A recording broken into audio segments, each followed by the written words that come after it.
Jenderal Gatot Subroto merupakan tokoh perjuangan militer Indonesia dan juga pahlawan nasional Indonesia. Gatot pernah mengikuti pendidikan pembela tanah air, peta organisasi militer milik Jepang.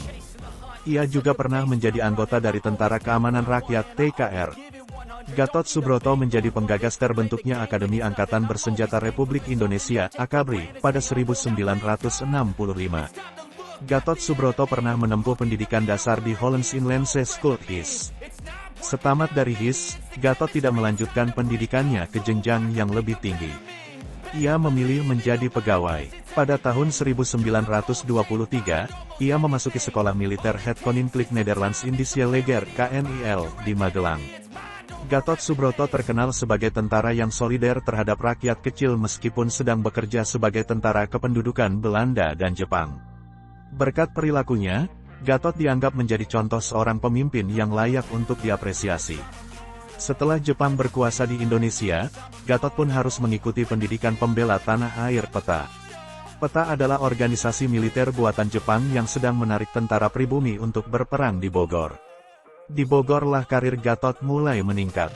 Setelah lulus dari PETA, ia diangkat menjadi komandan kompi di Banyumas sebelum akhirnya ditunjuk sebagai komandan batalion. Setelah Indonesia merdeka, Gatot membentuk Tentara Keamanan Rakyat (TKR). TKR dipimpin oleh Kolonel Sudirman, sedangkan Gatot Subroto menjabat sebagai kepala siasat dan kemudian menjadi komandan divisi. Tentara inti dalam TKR sendiri diambil dari bekas PETA. TKR bertujuan untuk mengatasi situasi yang tidak aman, akibat datangnya kembali serangan sekutu ke Indonesia setelah Jepang menyerah tanpa syarat kepada sekutu.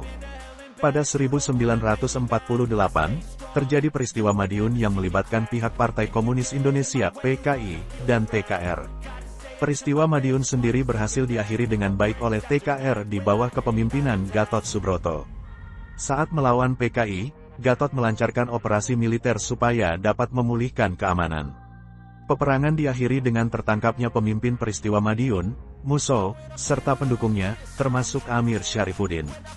Pada tanggal 11 Juni tahun 1962, di Jakarta, Gatot Subroto meninggal. Ia dimakamkan di Desa Mulyoharjo, Ungaran, Jawa Tengah. Pangkat terakhir yang ia sandang adalah Letnan Jenderal. Berkat sumbangsihnya untuk Indonesia, Gatot Subroto pun diberi gelar Pahlawan Kemerdekaan Nasional menurut Surat Keputusan Presiden Republik Indonesia Nomor 283 pada tanggal 18 Juni tahun 1962. Terima kasih sudah menonton. Jangan lupa like, komen dan subscribe. Jangan lupa juga untuk nyalakan loncengnya.